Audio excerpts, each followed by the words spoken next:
post 2 track weekends underneath the belt now. This thing is a beast. I mean, as I knew, once you ride the track and you get to ride close to your ability, and I mean, with these bikes, you barely tap into it, you know, unless you're top rack. The bike still has a ton there. And this thing was just so much fun. And this OEM rubber, these Michelin Power Cup 2s, I believe, solid. I did not feel lack of grip, and yeah, worked with my suspension guys, and we were able to get it pretty dialed in a manner that I stopped thinking about that I was riding a brand new bike, brand new platform, and just, you know, got into the flow. You know, this is a 2-tone or 2-compound tire, so you can see the wear. Towards the end of my last day, I increased the tire pressure to try to mitigate the remaining wear, because I guess these little wear marks, once you tap that, it's pretty close to toast. And I also started to develop a little step. This was a left turn heavy track, or at least the direction we were running it. So I started to develop a little bit of a step here. So you increase the pressure, give it a little bit more of a firmer radius, and you can kind of extend the life just a bit. So yeah, this tire, solid.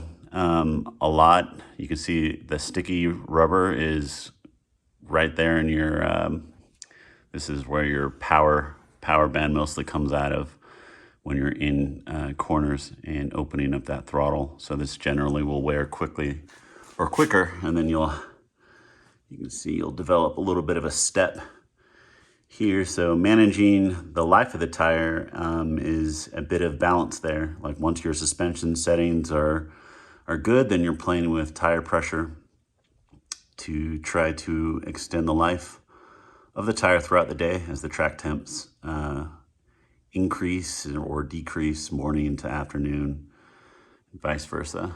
But yeah, I've been happy with these. I'll probably order one more in case I want to do some street riding while this thing is registered and fully street legal. But yeah, I don't know. But yeah, solid, happy. Was not a limiting factor. But here are the real deal. So these are some Dunlops, the latest gen. I think this is a soft front, and I have a medium rear. Generally for me, I go through,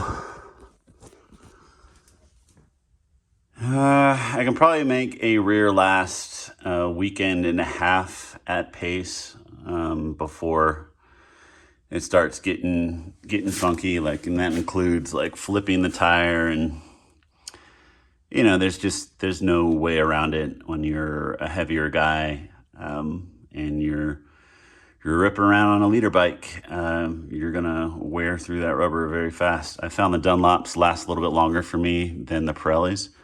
I do like this profile. You can see this is quite a bit more. This is a 265. But yeah, these Dunlops have been kick-ass.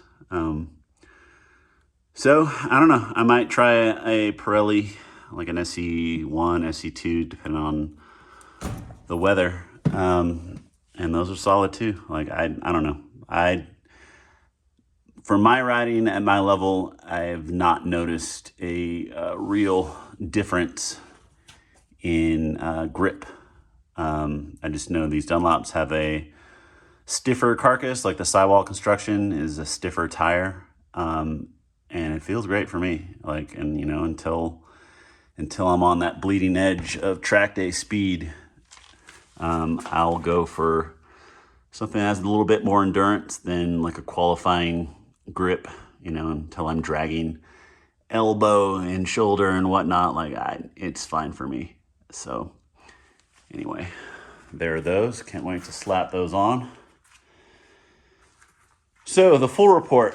One, camera setup, awesome. I got to go through the footage and see how well it all turned out. I mean, I have from the first track weekend, this shot beautifully, that angle, everything, awesome. I don't know, I might extend it just to see if it gives me a little bit more angle, but from here is super close. Like, I could still see my body position, rotate it all the way around, like however it splices the two lenses, no problem. And I put one on the front because I've been having problems with my GoPro. I have a GoPro 10 Black. Yeah, it shuts itself off. It will splice footage in a weird way, or just lose it, and then it'll turn itself back on. So I kind of had enough of that, because, you know, I see some cool stuff on the track, and you don't want to not be able to capture that. And this camera, or the 360 X4, Insta360 X4, captures everything from all angles. So you can just spin the camera and see what's up. So this is essentially now a 4-camera setup. Pretty amazing. So I have not reviewed the footage yet from the front, but I ran it every session. And if it operates at all like the back, it's going to be legit. And I can look at my dash. I can spin it around, check my body position. I can look left to right. You know, when I run my lap timer, I imagine I'll also be able to see that. So I don't like having the camera up front. One, because why would you ruin this beautiful face? But also, you know, it's just, I don't know, maybe it doesn't matter, but the arrow, you know, again, bigger dude, I'll take all the advantage I can get. And that's part of the selling feature of this bike, you know, these gigantic wings. You want that arrow. Well, why would you stick a little thing right here off the side? Also, it'll fly away. It's happened to me. You know, you do your best to safety wire it up. That's why I like all the mechanical connections with this guy. With this guy, I also have a safety wire. I'm probably gonna clean this up again, but I like the whole cage setup, safety wire on here, everything, mechanical connections. I mean, no sticker. But yeah, so camera-wise, super happy. Overall, super happy with the bike. Like, just amazing. Like, I feel like I'm starting to mesh. Like, it took me a little bit from what I was familiar with. Again, still a beautiful bike, but the ergos on this are so much better for me. And then it's just comfort. You know, it's trying to forget that you're on a $40,000 bike and you're worrying about, you know, full send. But I got it to ride. I don't want to worry about the what if. So, you know, started opening it up, and I was chasing some fast guys. And, you know, honestly, I had one kind of sketch moment where I kind of lost the front. I wonder if I can capture that on video, but it was completely my fault as far as unnecessary bar input. Full disclosure, I run times comparable with the faster guys in the A group, expert group, but I also ride conservatively, and for whatever reason, with my body position and whatnot, like, I rarely get my knee down. I guess something that's the proverbial track day trophy. You know, you just want to be dragging knee everywhere, and I've largely let go that it has nothing to do with speed per se, but you know, it's just it's a feeler out there. And for my combination of riding style and the speeds that I've been going around, like, it's just a rare thing for me. So when I say I had one sketchy moment, it's because I touched down on my right side where I wasn't expecting it, because again, it's not common for me. and then I put some unnecessary and retarded input into my bars. So next thing I know, my front tire feels like it's trying to slide in front of me. And, you know, I just floated it, corrected it, and then yelled like a wild man in my helmet.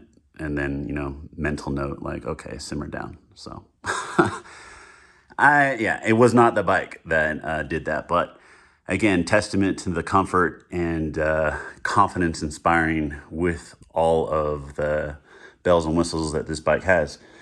So it's another big thing, trust. These bikes, you know, it's a shit ton of electronics.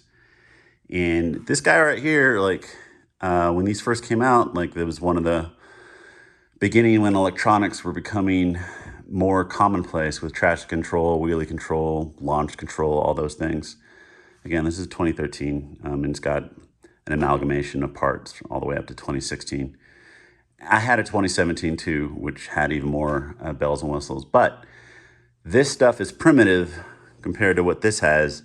Case in point, when I'm riding this guy and I feel something kick on, like you can tell, which is, you know, it's kind of it's electronics that and they're not supposed to do that. Like, or depends on what you want, right? Because if you can feel the traction control kicking on or intercepting what you want the bike to do and not in a good way, then, you know, hopefully you have the adjustments where you can turn it off, like the Aprilia has, like the TC control right there, that plus mark, so you can dial it down on the fly. This guy has the same right there. Honestly, I didn't touch it. I had meant to go into the race pro modes and really futz around with things, but I just was like, you know what? I'm not going to think about it yet. I continue to get to know this bike, commune with the machine spirit for your Warhammer 40K fans. I just needed to not think about what I was riding anymore.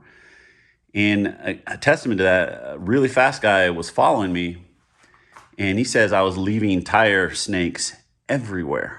So I'm just literally liquefying rubber as I'm accelerating out of corners, which is funny because during that riding session, like I was like, man, why isn't, when I give it the beans, why don't I feel that grunt? Like this thing, when you hit that power band, like it's that visceral feeling like, holy crap, you're moving.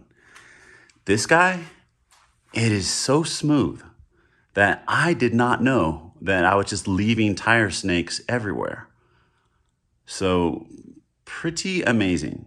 Now, part of that can be rebalanced with a grippier rear tire, dialing those settings down a little bit, because who knows, like I might have also been losing some momentum coming out of corners. But again, how it intercepted me with the traction control flashing, which I started to notice on the dash, like a little blink of light. It is so smooth. Like I didn't feel the bike buck or anything. So those outside the flat spots in the power band, like in second gear and third gear and fourth to a lesser extent. And all this stuff's been documented per dyno charts and whatnot as far as the stock mapping. Like that stuff is very noticeable.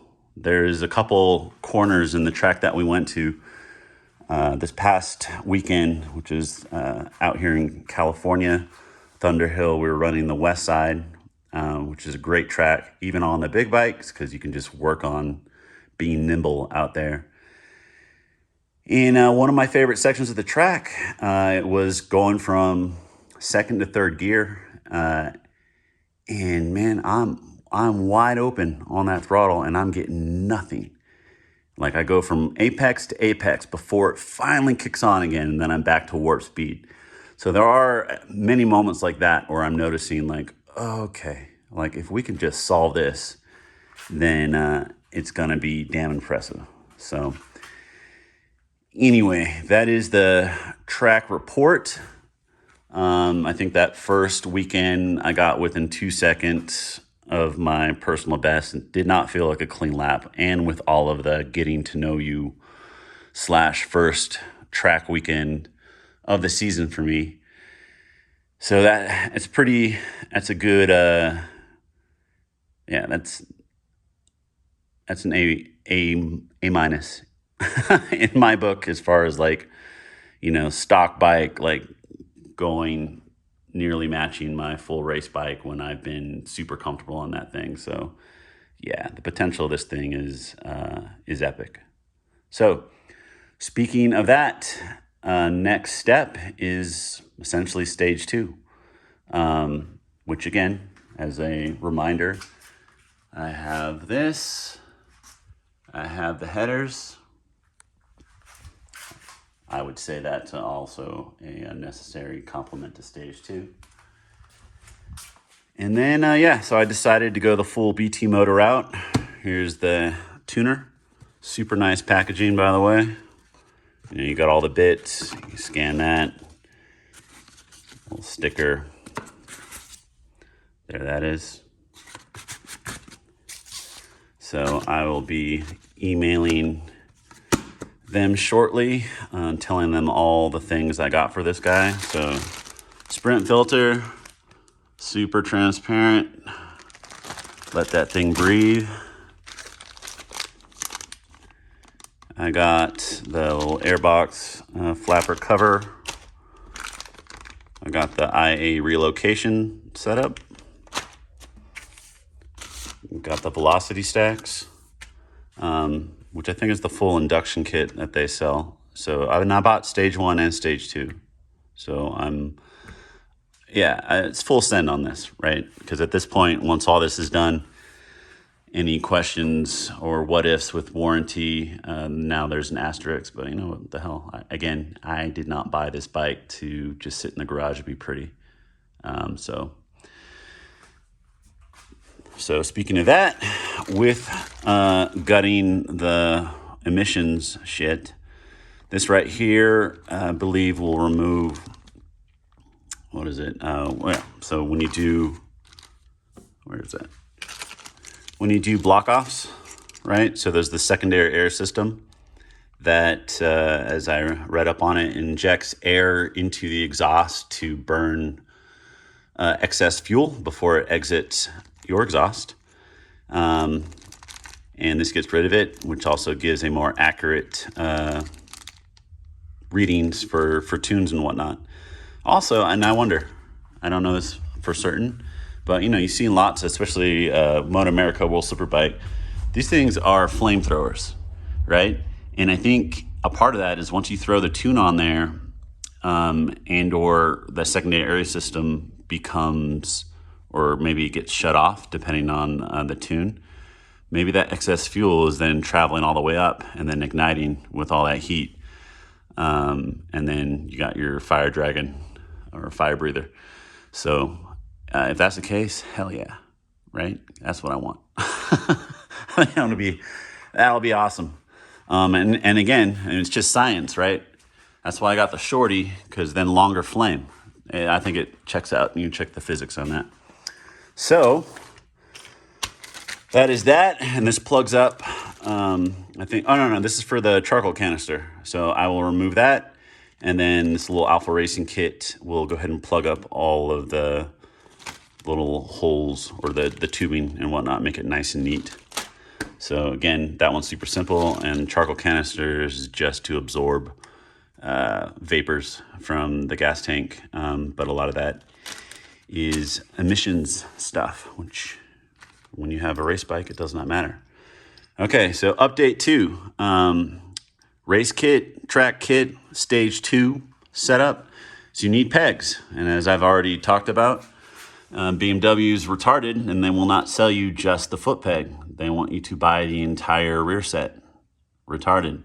So I had to do a lot of research. People would not talk to me or give me explicit answers as far as direct from the manufacturer. So I eventually had to figure out my own setup. So this is, what we got here? Bonamici peg.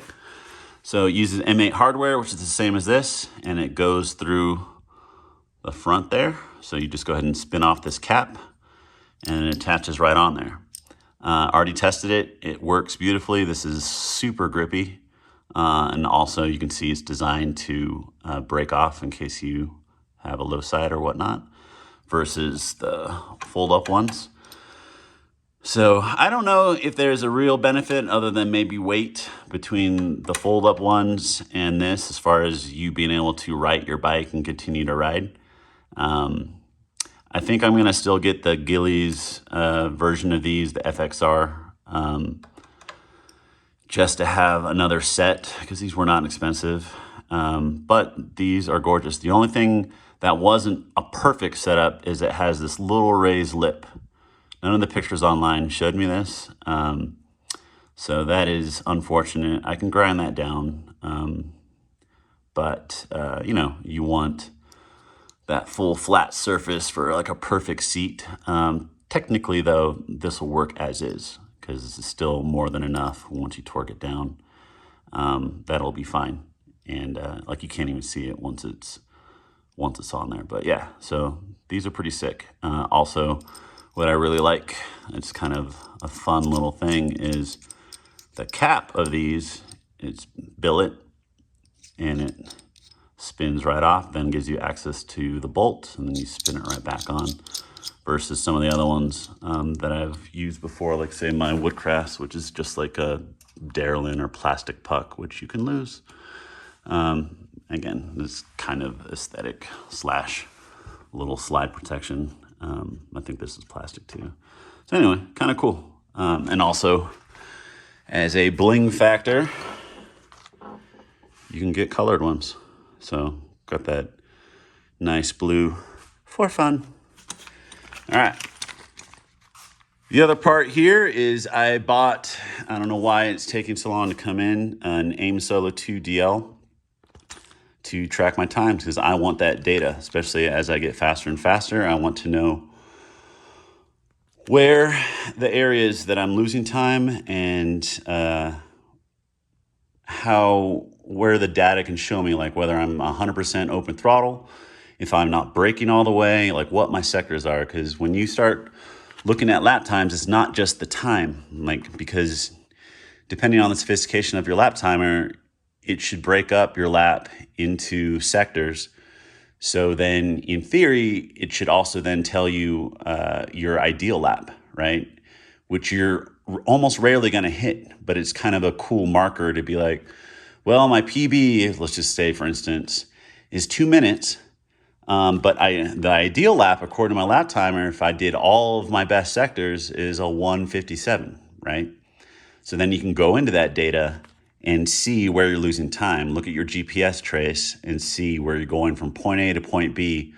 If your line was different, or what, and if you're running video, you have even more data, because then you can look at everything. Oh yeah, that dumb rider who got in front of me, or I was on maintenance throttle too long here, or XYZ, right?